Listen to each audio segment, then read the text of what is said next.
Queridas hermanas y hermanos, las lecturas que hemos escuchado hoy no corresponden al domingo que normalmente se celebra porque coincidió que hoy en todo el mundo se celebra la dedicación de la Basílica de Letrán. Basílica de Letrán, dedicación.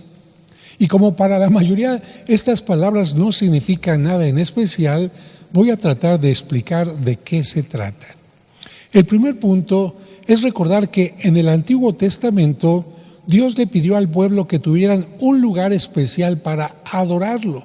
Por eso, desde que Dios le dio a Moisés los 10 mandamientos, le pidió que hicieran un tabernáculo portátil en donde Dios mostraría su presencia. Posteriormente, cuando el pueblo llegó a Jerusalén, el rey Salomón reflexionó en que Dios merecía un lugar especial y fijo, porque ya no eran un pueblo nómada en el desierto. Así que construyó un gran templo con cedros de Líbano y lo ornamentó con oro. Ahí, Dios comenzó a recibir culto, ofrendas y sacrificios, pero lamentablemente con el paso del tiempo, el pueblo solo le ofrecía cosas materiales, pero no un corazón bueno, generoso y justo. Por lo que, para hacer entender al pueblo que lo importante no era el templo físico, sino un verdadero culto espiritual, Dios permitió que Nabucodonosor invadiera Jerusalén y destruyera la ciudad y el templo, llevándose a los judíos al exilio en Babilonia. Ahí, el pueblo reconoció su error y pidió perdón a Dios, pero Dios le permitió que hasta después de una generación pudiera regresar a Jerusalén y reconstruir el templo durante 46 años. Ese segundo templo sería agrandado y embellecido pocos años antes de la llegada de Cristo por el rey Herodes el Grande, por lo que ese templo fue el que conoció Jesús, a donde fue llevado a los 40 años de nacido, en donde se extravió cuando tenía 12 años, a donde iba cada año a celebrar las fiestas judías y donde vio que lamentablemente se volvía a repetir el gran error de que los judíos se conformaran solo con llevar sacrificios de animales, pero no un corazón bueno, generoso y justo. Por eso, para recordar que lo importante no era la construcción, lleno de enojo, Jesús sacó a los animales y vendedores del templo, y cuando le reprocharon con qué autoridad hacía eso, aprovechó ese momento para decir algo que quienes le escucharon no entendieron. El pueblo se había preocupado por construir un gran lugar para Dios, pero ahora que el Hijo de Dios estaba presente en el mundo, el verdadero templo de Dios, no lo escuchaban ni ponían atención a sus enseñanzas. Por eso, Jesús anunció que tratarían de destruirlo a él, templo de Dios, que lo matarían en la cruz, pero que a los 3 días se levantaría triunfante, hablando de esta manera en forma velada de su muerte y su resurrección al 3er día. Pero esa no fue la única ocasión en que Jesús habló del templo de Jerusalén. En otra ocasión, Jesús vio el templo desde el monte de los Olivos y desde ahí, contemplándolo en su grandeza, profetizó que por la rebeldía de los judíos de ese templo no quedaría piedra sobre piedra. Y esta profecía de Jesús se cumplió unos 40 años después de su muerte, cuando en el año 70 después de Cristo, ante varias rebeliones de los judíos contra el Imperio Romano, el César ordenó la destrucción del templo y de Jerusalén. Esto ocasionó la dispersión por todo el mundo de los judíos y, al no existir ciudad, también la dispersión de los cristianos. Desde entonces, los judíos no tienen templo. Desde el año 70 después de Cristo hasta hoy, los judíos no tienen templo. Tienen sinagogas que son lugar de reunión, pero no son templos. Y para ellos pasó algo peor. los musulmanes invadieron Jerusalén y el lugar del templo en el siglo VII, y donde estuvo el templo judío, construyeron un templo musulmán que aún existe hasta nuestros días. Por su parte, ¿qué pasó con los cristianos? Bueno, ellos comenzaron a reunirse poco después de la resurrección de Cristo. ¿En dónde? En casas, porque no tenían templos. Y cuando tuvieron la idea de construir un templo para facilitar sus reuniones, ya no fue conveniente, ya no era bueno. ¿Por qué? Porque en el año 64 después de Cristo, el emperador Nerón mandó quemar en secreto el centro de Roma para poder construir una ciudad mejor. Él decía, es que esta ciudad que tenemos está muy mal, hay que hacer alguna mejor. ¿Y qué es lo que pasó? El Senado le dijo, no tenemos presupuesto para eso. Y por eso Nerón mandó quemar en secreto la ciudad, pensando que el incendio iba a durar unas cuantas horas, iba a acabar únicamente lo que él quería destruir. Pero lamentablemente el incendio creció demasiado, sin control, y destruyó casi toda la ciudad durante varios días, por lo que los romanos buscaron al culpable. Habían perdido sus casas, sus propiedades, sus negocios, y para evitar que acabaran con él y para quedarse con todos los terrenos y propiedades de quienes eran cristianos, a Nerón se le ocurrió inventar que los cristianos habían mandado quemar la ciudad. Con esto, Nerón inició una persecución terrible contra los cristianos sin importarle la edad que tuvieran. Y así fueron ejecutados hombres, mujeres y niños con los martirios más crueles, crucificados, quemados o enterrados vivos, lanzados a perros hambrientos o a bestias salvajes, etc. En ese tiempo, precisamente, murieron martirizados en Roma Pedro y Pablo. Y como a los romanos les gustaba este tipo de espectáculos sangrientos, y como Nerón conseguía bienes económicos de los cristianos, también los emperadores que le siguieron continuaron con las persecuciones durante ¿cuánto tiempo? Durante casi 250 años.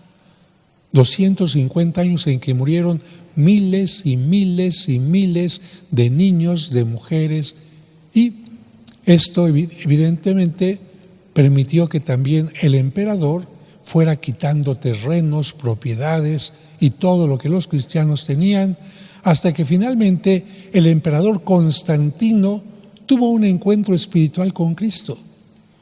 Este emperador tuvo una señal que le permitió ganar una victoria, y con esta señal Constantino terminó con las persecuciones en el año 313. Y para pedir perdón a los cristianos por las masacres y despojos durante tantos años, ordenó que se entregara al Papa de ese tiempo, San Silvestre, un gran terreno llamado Letrán, y que en él se construyera un gran templo, una basílica en honor de Cristo. En tiempo de los romanos, los lugares más grandes que se podían construir se llamaban basílicas, y Constantino dijo, quiero que se construya una basílica en honor de Cristo. Fíjense, ese fue el primer templo de los cristianos y se dedicó o consagró a Cristo y a San Juan. Por eso es conocido como San Juan de Letrán. Y por haber sido el primer templo y basílica cristiana, fue también y sigue siendo hasta hoy la catedral del Papa, que se consagró precisamente un día como hoy, un 9 de noviembre del año 324. Y por eso, cada año, esta fiesta se celebra exactamente el 9 de noviembre, caiga entre semana o caiga en domingo, como es el caso de hoy. El emperador Constantino mandó que se construyeran otras 2 basílicas en Roma fuera de la ciudad. exactamente donde habían sido martirizados Pedro y Pablo. La de Pedro se construyó en la colina vaticana donde fue crucificado San Pedro. La de San Pablo cerca de la vía Ostiense donde fue decapitado San Pablo. Así ya sumaban 3 grandes basílicas. Poco después se construiría otra en honor de la Virgen María, la llamada Basílica de Santa María la Mayor. Y en total, estas son las 4 grandes basílicas de Roma que tienen puerta santa y donde celebra la misa el Papa. Fíjense, estas son las 4 basílicas mayores únicas que hay en todo el mundo. Todas las demás basílicas que hay en el mundo, como la Basílica de Guadalupe, la Basílica de San Juan de los Lagos, la Basílica de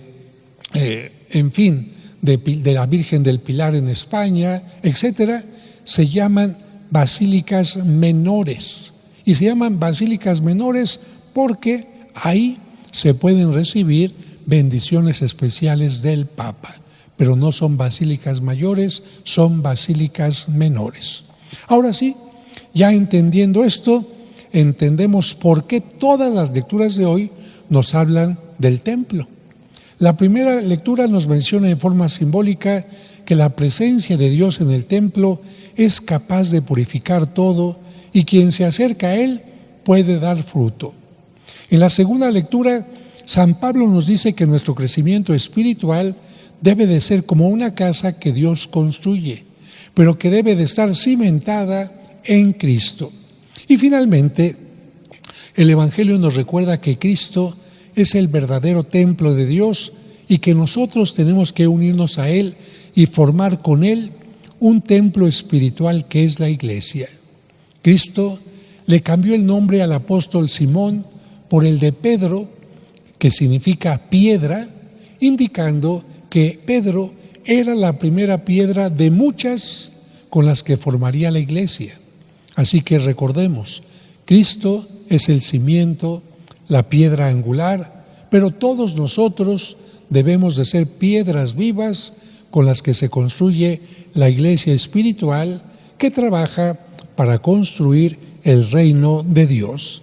Fíjense, el libro del Apocalipsis nos muestra cómo va a ser la presencia de todos nosotros en el cielo y nos dice que será como un templo, como el templo de Jerusalén, pero espiritual, donde ya no son piedras comunes y corrientes las que construyen el templo, sino que ese templo está construida por ti pequeñito, por ti niña, por ti joven, por usted matrimonio, por todos los que formamos parte de la Iglesia y la vamos transformando y vamos haciendo que el mundo se transforme.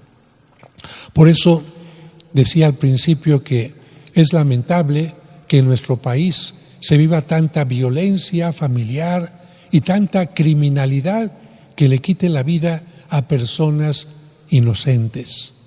Y por eso tenemos que decir que si los cristianos no nos comprometemos a hacer algo, a exigir más justicia, a votar por aquellas personas que realmente transformen la sociedad y en casa a educar a los hijos. Hijo, robar no está bien. Hijo, me estás trayendo dinero, ¿de dónde lo sacaste? Hijo, ¿de dónde sacaste este coche nuevo? Esposo, me estás dando joyas, pero ¿de dónde lo estás sacando? Creo que precisamente esto es lo que va a poder hacer que cambie nuestra sociedad, la responsabilidad de todos. Porque como dice aquel dicho, tanto peca el que mata la vaca como el que le agarra la pata. De tal manera que en este caso, claro, el homicida está cometiendo la falta, pero si ese homicidio está solapado por su papá, por su mamá, por su esposa, no fue educado por sus padres, no fue educado en la iglesia, en valores, etcétera, o no es sometido, no es llevado a prisión por sus acciones, entonces todos estamos siendo cómplices.